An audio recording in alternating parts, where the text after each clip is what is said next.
오늘 본문에서 이스라엘 백성들은 큰 위기 앞에 놓여 있습니다. 이스라엘 백성들이 행진해야 하는 앞에는 홍해 바다가 가로막고 있고 뒤에는 파라오와 그의 군대가 쫓아오고 있기 때문입니다. 이스라엘 백성들이 뒤쫓아왔던 마음이 완악하게 된 바로의 심경이 어땠을까요? 그리고 그의 부하들의 마음이 어땠을까요? 지금 이 공격은요, 그냥 보통의 공격이 아닙니다. 공격 중에서도 아주 맹렬한 공격입니다. 분노에 찬 서슬퍼런 칼과 창이 있는 파라오와 그 군대이죠. 이런 절체절명의 순간에는 사람 본연의 모습이 나오기 마련입니다. 오늘 본문은요, 우리가 인생길을 살아가다가 이런 위기를 말할 때, 또는 위기가 아니더라도 우리의 살아가는 평상시 모습에서 과연 신앙이란 무엇인가, 믿음의 삶이란 무엇인가, 여기에 대해서 우리에게 메시지를 던져주고 있습니다. 이 질문에 두 가지로 답을 하면서 하나님의 말씀을 전하겠습니다. 먼저 첫 번째로, 믿음의 삶이란 자기 정체성을 분명히 아는 것입니다. 나의 정체성이 무엇인지 분명히 하는 것이 바로 신앙이라고 할 수 있겠습니다. 오늘 본문을 들여다보면서 14장에는 네 종류의 등장인물이 있다고 할 수 있습니다. 하나님, 모세, 백성들, 바로와 바로의 군대, 이렇게 네 개의 그룹이 있는데요. 이 그룹들 속에서 이렇게 제가 본문을 들여다보니까 이 네 개의 그룹 중에 두 개의 그룹이 아주 극명하게 갈리는 선택을 하게 되거든요. 그 지점을 발견하게 되는데 고민을 조금 더 했어요. 어떻게 이 두 대상이 이렇게나 갈리게 되는 일을 하게 될까, 말을 하게 될까, 그런 고민을 계속 했거든요. 그 근원이 뭘까, 그 원인을 뭘까 고민을 계속 했는데, 그러다가 찾은 답이 뭐냐면 바로 자기 정체성에 대한 인식이 다르기 때문에 이렇게나 다른 것을 하게 되구나, 다른 말을 하게 되구나, 그것을 발견할 수 있었습니다. 자기 스스로 자기 정체성을 어떻게 인식하느냐에 따라서, 이 알맹이를 따라서 사람에게 드러나는 말과 행동이 나오게 되는 것인데요.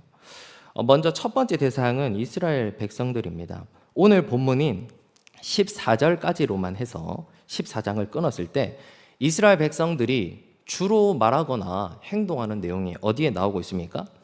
10절, 11절, 12절입니다. 지금 본문 우리가 읽어내는 장르가 내러티브인데요. 그렇다면 이 등장인물들의 말과 행동, 특별히 주요 인물들의 말과 행동을 통해서 하고자 하는 메시지를 담아서 말하거든요. 그래서 우리는 이 성경에서 대사가 진행될 때, 또 주요 인물들의 행동이 진행될 때 이 부분을 아주 눈여겨서 보아야 하는데요. 자, 먼저 10절에 보면은 이스라엘 백성의 행동이 먼저 나옵니다. 뭘 봤다 이렇게 나가거든요. 10절에 보면 이스라엘 백성들이 본 것이 무엇입니까? 바로 뒤쫓아오는 이집트의 군대입니다. 자, 이 행동을 하고 나서요, 필연적인 결말로 이스라엘 백성들은 11절과 12절 이 두 구절에 걸쳐서 말들을 하게 됩니다. 이 11절, 12절 양을 봤을 때 구절들 중에서 양이 긴 말이거든요.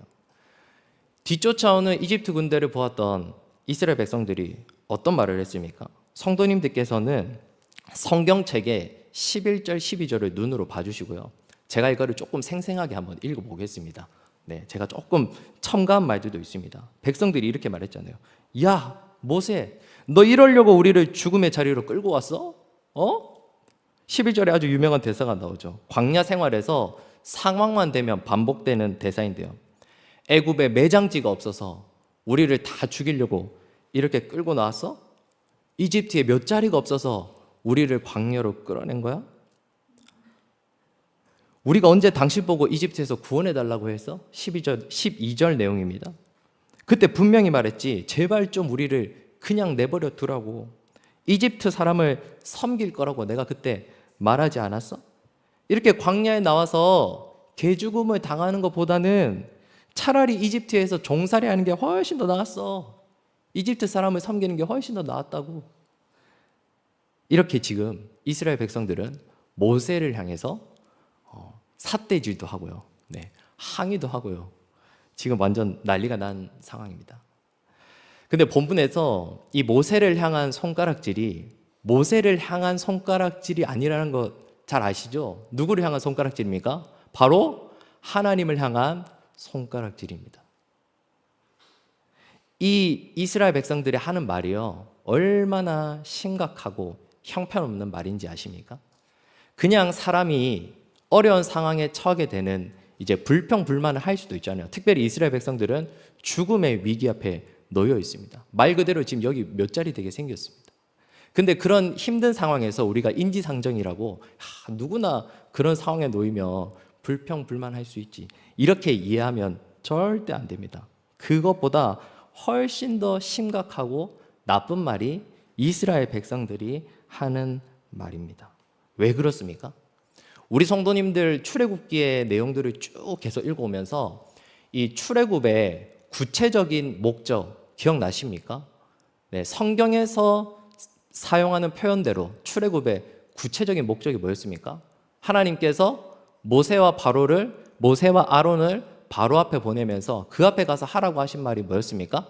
사흘길쯤 광야로 가서 여호와께 제사를 드리려 하노라. 10가지 재앙 중에서는 바로가 이제 막 너무 힘들어가지고 이제 너희들 그냥 나가서 네가 말한 대로 그 목적을 이뤄라, 이런 대사가 나올 정도로 이게 이 10가지 재앙이 시작되고 진행되는 그 핵심이거든요. 하나님께서는 그 일을 하려고 이스라엘 백성들을 흑암 가운데서 불러내서 구원의 빛으로 인도해 내신 거죠. 자, 근데 몸은 지금 노예 상태였다가 출애굽을 해서 자유인이거든요. 이제는 더 이상 이 이스라엘 백성들이 노예가 아닙니다. 근데 그들의 입에서 어떤 말이 나옵니까? 여호와를 섬기겠다는 말이 나오는 게 아니라 이집트를 섬길 거다. 난 파라오를 섬길 거다. 이집트에 있었던 그 말도 안 되는, 사실은 실체도 없는 그 잡신들을 섬길 거다. 이런 말이 이스라엘 백성들의 입에서 나오는 겁니다. 이들의 말은 그냥 단순한 불평, 불만이 아니라 하나님께서 행하신 큰 구원의 기적을, 큰 구원의 기사를 다시 뒤집어 엎는 말도 안 되는 것이었습니다. 만약에 이스라엘 백성이 10가지의 재앙을 다 경험하기 전에 이런 말을 했다면, 10번째 장자의 죽음에서부터 6월절 어린 양의 피로 구원받기 전에 이런 말을 했다면, 또 전쟁의 결과물인 전리품을 다 취해서 나오기 전에 이런 말을 했다면 제가 조금은 이해할 수 있는지도 모르겠습니다. 하지만 지금은 그런 시점이 아닙니다. 고대인들은 이 전쟁이 신들의 전쟁이라고 이해했던 건 아시죠? 이집트에 있었던 수많은 잡신들과 이스라엘의 여호와 하나님 싸워서 여호와 하나님이 이겼다는 것이 완벽하게 증명이 되고요. 이 전쟁의 결과로 이스라엘 백성들은 온갖 보물을 다 취해서, 전리품을 취해서 지금 광야에 나와 있는 상황입니다. 노예 상태에서 해방되었음에도 불구하고 이거를 완전히 없는 것으로 무마시켜버리는, 롤백 시켜버리는 그런 말이 바로 이스라엘 백성들의 말인 것이죠. 너무 한탄스럽지 않습니까? 자, 근데 이에 반면 두 번째 대비되는 인물인 모세를 한번 보십시오. 모세는요, 이스라엘 백성들하고 다른 걸 봤습니다. 무엇을 봤습니까? 13절입니다. 모세가 백성에게 이르되 너희는 두려워하지 말고 가만히 서서 여호와께서 오늘 너희를 위하여 행하시는 구원을 보라. 모세가 본 것은 무엇입니까? 여호와께서 오늘 너희를 위하여 행하시는 구원입니다. 일단 무엇을 보는지부터가 달랐습니다. 모세가 명령법으로 여호와의 구원을 보라라고 말했을 때는 백성들에게 말하기 이전에 자신이 먼저 여호와의 구원을 보았기 때문입니다. 그래서 백성들을 향해서 이집트 군대를 볼 것이 아니라 오늘 지금 여호와 하나님께서 너희를 위하여 행하실 구원을 보라고 말하고 있습니다. 아직 이집트 군대가 바다에 들어가지 않았습니다. 아직 결말이 나지 않았습니다. 그럼에도 불구하고 모세는 타임머신을 타고 결과를 이미 다 알고 있는 것처럼 이스라엘 백성들에게 말하고 있습니다. 이집트 군대를 보지 말고 여호와께서 오늘 너희를 위하여 행하시는 구원을 보라. 이스라엘 백성들이 죽음의 위기 앞에서 했던 말과 너무나도 다르지 않습니까? 그리고 중요 구절이니까 우리 같이 한번 읽어보겠습니다. 14장 14절을 같이 한번 읽어보겠습니다. 여호와께서 너희를 위하여 싸우시리니 너희는 가만히 있을지니라. 네, 새한글 성경에서는요, 이 가만히 있을지니라를 아무 말도 마십시오 이렇게 번역했는데요. 뭐 NASB 이런 데 참고하면은 keep silent 이렇게 옮겨 놓았습니다. 조용히 해. 아무 말도 하지 마. 백성들의 잘못된 말을 바른 방향으로 인도해 가면서 과연 민족의 지도자답게 자기의 사명을 잘 해내고 있습니다. 주 안에서 사랑하는 성도 여러분, 도대체 무엇 때문에 이렇게 극명하게 다른 두 가지 반응을 놓게 됩니까? 한 대상은 자기 앞에 찾아오는 죽음의 위기 앞에서 그 위기의 문제를 바라다 보고 있고요. 그 결과로 하나님을 향해서 삿대질을 하고 하나님의 구원을 완전히 허무는, 구원의 목적을 완전히 다시 없던 것으로 되돌려버리는 그런 어처구니 없는 말을 하고요. 한 사람은 죽음의 상황 앞에서 하나님의 구원을 바라보게 만들고 자기의 사명을 다하게 만들고 하나님의 일하심을 찬양하고 주목하게 만들거든요. 도대체 무엇 때문에 이런 차이가 발생합니까? 바로 자기 정체성을 어떻게 인식하고 있느냐, 그런 차이입니다. 이스라엘 백성들을 보면서 안타까운 것은 광야에서 물이 없으면, 먹을 게 없으면, 조금만 뭐 어떤 요소들이 생기면요, 모세에게 늘 이 말합니다. 애굽에 매장지가 없어서 우리를 광야로 이끌어 내었느냐. 그런 말을 하고 있는 이스라엘 백성들을 보면요, 이런 생각이 들어요. 야, 이 사람들은 진짜 뼛속 깊이 노예 근성에 쩌들어 있구나. 이들이 약속의 땅인 가나안 땅으로 들어가기에는 너무나 부적합한 상태였구나. 가나안 땅은 하나님 앞에 철저히 순종할 때, 하나님의 말씀에 따라서 행할 때 그것이 정말 축복의 장소가 될 수 있는 곳이었거든요. 근데 이 노예 근성에 쩌들어 있는 이스라엘 사람들은 그것을, 그 안식을 누릴 준비가 전혀 되어 있지 않았습니다. 그래서 이미 종에서 풀려나서 신부는 자유민이 되었지만 이 사람들이 하는 말과 생각과 행동은 무엇입니까? 노예입니다. 딱 노예입니다. 하는 말 수준이. 하나님을 향해서 늘 손가락질하고 불평, 불만하는 사람들. 하나님의 구원을 없는 것으로 만들어 버릴 정도로 처참한 자기 인식을 하고 있는 사람들이 바로 이스라엘 백성들입니다. 정말 웃기지 않습니까? 이스라엘 백성들은 이집트에서 편안하게 살지 않았거든요. 노예로 살았거든요. 매맞고 자유를 억압당하고 심지어는 남자아기가 태어나면 다 나일강에 던져서 죽이라는 살해 명령을 받고 있었는데 그럼에도 불구하고 이 사람들은 항상 말합니다. 이집트에 있을 때가 나왔어. 나 그때 그처럼 이집트인들을 섬길 거야. 나 파라오를 섬길 거야. 이집트에 실체도 없는 그 잡신들 섬길 거야. 이렇게 말합니다. 자, 반면 모세는요, 오히려 이집트 출신을 강조한다면 모세가 해야 합당하죠. 모세는 이집트에서 어떤 신분이었습니까? 왕자였습니다. 왕실에서 좋은 거 다 누렸습니다. 이스라엘 사람 중에서 제일 돈이 많았을 거고요. 제일 많이 배웠을 거고요. 학식과 명예가 제일 많았던 사람이 바로 모세였을 겁니다. 이집트 출신을 강조하려면 모세 정도는 돼야 됩니다. 나 파라오의 왕궁에 있었어. 왕자의 교육을 다 받았어. 근데요, 히브리서를 비롯해서 성경은 모세의 어떤 점을 강조하고 있습니까? 이 사람이 이집트 왕궁에서 살기는 했지만 자기의 정체성은 뭐라고 생각했습니까? 난 이집트 사람 아니야.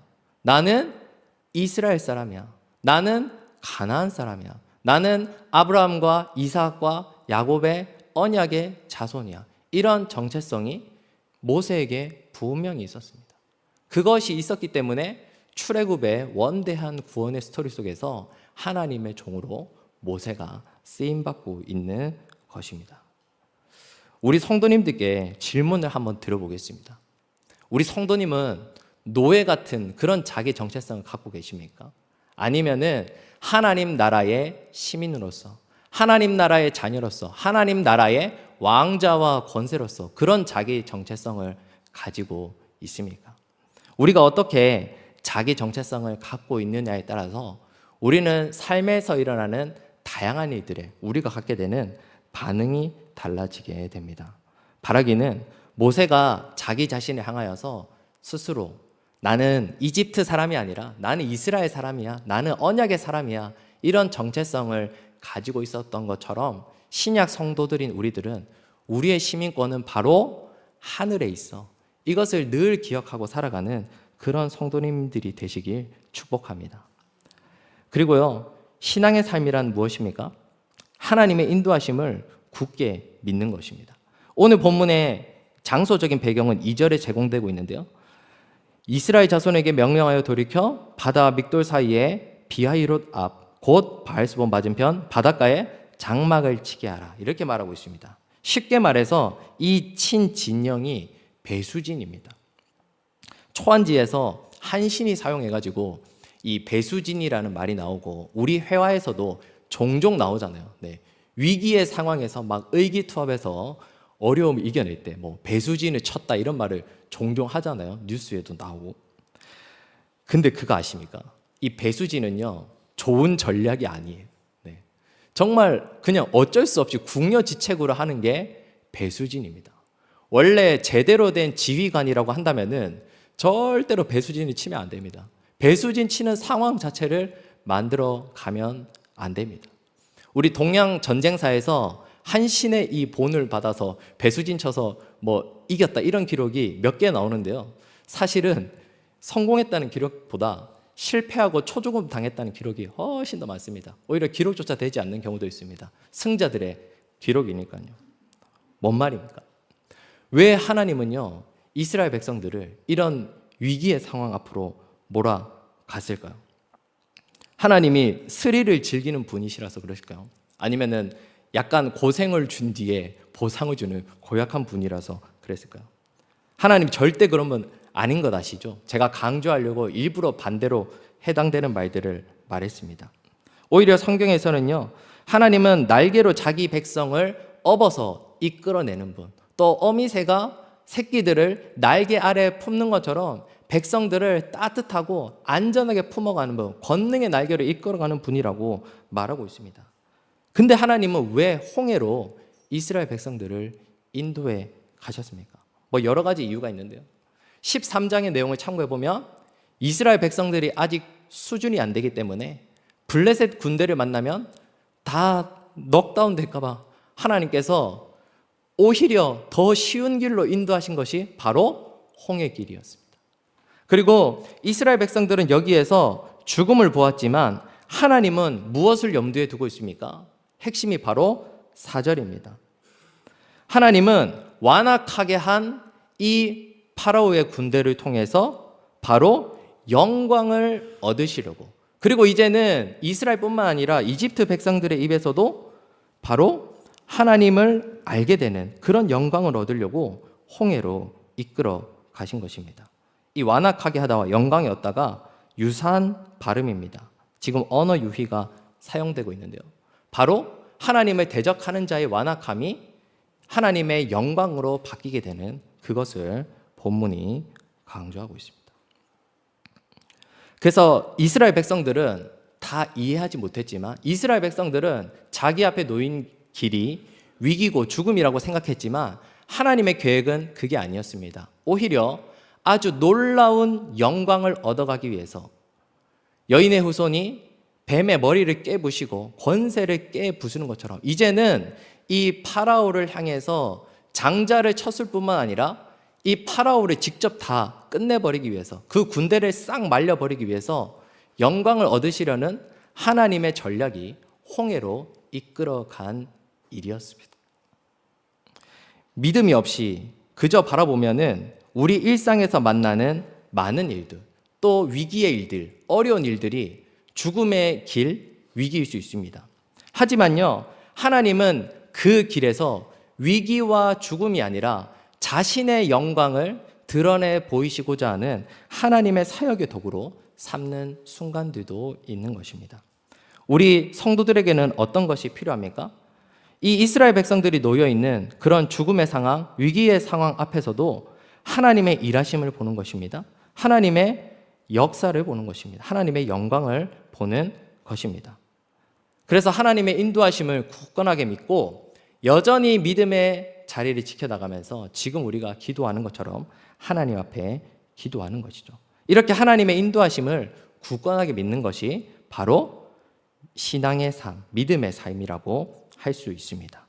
바라기는 우리가 다 하나님의 인도하심을 믿고 우리의 삶에 일어나는 다양한 일들 속에서 하나님의 영광을 바라보고 이로 인해서 하나님을 찬양하게 되는 찬양의 삶을 살아가시길 주님의 이름으로 축복합니다.